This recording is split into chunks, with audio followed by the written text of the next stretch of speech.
Renunciation. A fair trade. I'll make a trade. Aging for the ageless. Burning for the unbound. The highest peace. The unexcelled rest. From the yoke. Fag 1.32. If, by forsaking a limited ease, he would see an abundance of ease, the enlightened man would forsake the limited ease for the sake of the abundant. DHP 290. Contrary to popular opinion. Then Venerable Ananda, together with Tapasa the householder, went to the Blessed One and, on arrival, having bowed down to him, sat to one side. As he was sitting there he said to the Blessed One, Tapasa the householder, here, has said to me, Venerable Ananda, Sir, we are householders who indulge in sensuality, delight in sensuality, enjoy sensuality, rejoice in sensuality. For us, indulging in sensuality, delighting in sensuality, enjoying sensuality, rejoicing in sensuality, renunciation seems like a sheer drop-off. Yet I've heard that in this doctrine and discipline the hearts of the very young monks leap up at renunciation, grow confident, steadfast, and firm, seeing it as peace. So right here is where this doctrine and discipline is contrary to the great mass of people, i.e., this issue of renunciation. So it is, Ananda. So it is. Even I myself, before my awakening, when I was still an unawakened bodhisattva, thought, renunciation is good. Seclusion is good. But my heart didn't leap up at renunciation, didn't grow confident, steadfast, or firm, seeing it as peace. The thought occurred to me, what is the cause, what is the reason, why my heart doesn't leap up at renunciation, doesn't grow confident, steadfast, or firm, seeing it as peace? Then the thought occurred to me, I haven't seen the drawback of sensual pleasures, I haven't pursued that theme. I haven't understood the reward of renunciation, I haven't familiarized myself with it. That's why my heart doesn't leap up at renunciation, doesn't grow confident, steadfast, or firm, seeing it as peace.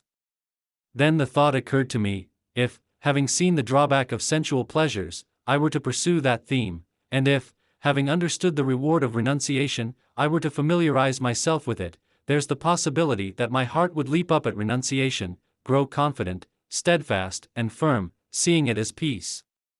So at a later time, having seen the drawback of sensual pleasures, I pursued that theme, having understood the reward of renunciation, I familiarized myself with it. My heart leaped up at renunciation, grew confident, steadfast, and firm, seeing it as peace.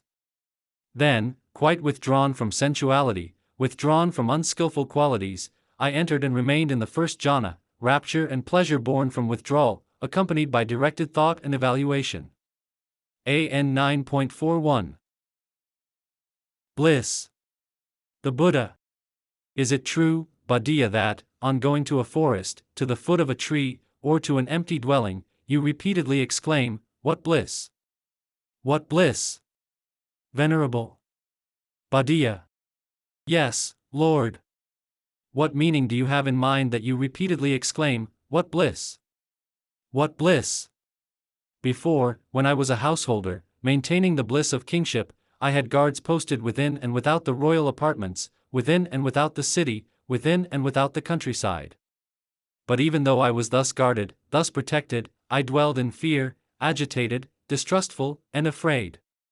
But now, on going alone to a forest, to the foot of a tree, or to an empty dwelling, I dwell without fear, unagitated, confident, and unafraid, unconcerned, unruffled, my wants satisfied, with my mind like a wild deer. This is the meaning I have in mind that I repeatedly exclaim, What bliss! What bliss! Then, on realizing the significance of that, the Blessed One on that occasion exclaimed, In whom there exists no provocation, and for whom becoming and non-becoming are overcome. He is one, beyond fear, blissful, without grief, whom the devas can't see. UD 2.10. A sound night's sleep. The Buddha. Now, what do you think, suppose a householder or householder's son has a house with a gabled roof, plastered inside and out, draft-free, with close-fitting door and windows shut against the wind. Inside he has a horsehair couch spread with a long fleeced coverlet, a white wool coverlet, an embroidered coverlet, a rug of cuddly deer hide, with a canopy above, and red cushions on either side.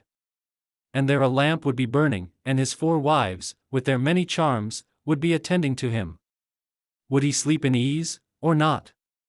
Or how does this strike you? Hathaka of Alavi. Yes, Lord, he would sleep in ease. Of those in the world who sleep in ease, he would be one. But what do you think, young man? Might there arise in that householder or householder's son any bodily fevers or fevers of mind born of passion, so that, burned with those passion-born fevers, he would sleep miserably? Yes, Lord.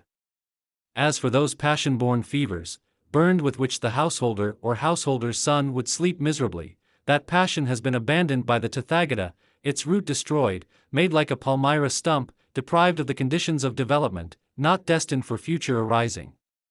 Therefore he sleeps in ease. Now, what do you think, young man? Might there arise in that householder or householder's son any bodily fevers or fevers of mind born of aversion, so that, burned with those aversion-born fevers, he would sleep miserably? Yes, Lord. As for those aversion-born fevers, burned with which the householder or householder's son would sleep miserably, that aversion has been abandoned by the Tathagata, its root destroyed, made like a palmyra stump, deprived of the conditions of development, not destined for future arising. Therefore he sleeps in ease. Now, what do you think, young man? Might there arise in that householder or householder's son any bodily fevers or fevers of mind born of delusion, so that, burned with those delusion-born fevers, he would sleep miserably? Yes, Lord. As for those delusion-born fevers, burned with which the householder or householder's son would sleep miserably, that delusion has been abandoned by the Tathagata, its root destroyed, made like a palmyra stump, deprived of the conditions of development, not destined for future arising. Therefore he sleeps in ease. Always, always. He sleeps in ease. The Brahman totally unbound. Who doesn't adhere to sensual pleasures? Who's without acquisitions? And cooled, having cut all ties, and subdued fear in the heart. Calmed, he sleeps in ease, having reached peace of awareness. AN 3.34. Rest. Subject to birth, subject to aging, subject to death. Run-of-the-mill people are repelled by those who suffer from that to which they are subject. And if I were to be repelled by being subject to these things, it would not be fitting for me, living as they do. As I maintained this attitude, knowing the Dhamma, without acquisitions, I overcame all intoxication, with health, youth, and life, as one who sees renunciation as rest. For me, energy arose. Unbinding was clearly seen. There's now no way I could partake of sensual pleasures. Having followed the holy life, I will not return. AN 3.38. Fearless. There is the case of the person who has abandoned passion, desire, fondness, thirst, fever, and craving for sensuality. Then he comes down with a serious disease.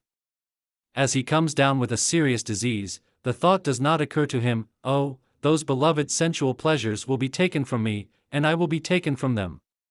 He does not grieve, is not tormented, does not weep, beat his breast, or grow delirious. This is a person who, subject to death, is not afraid or in terror of death. AN 4.184.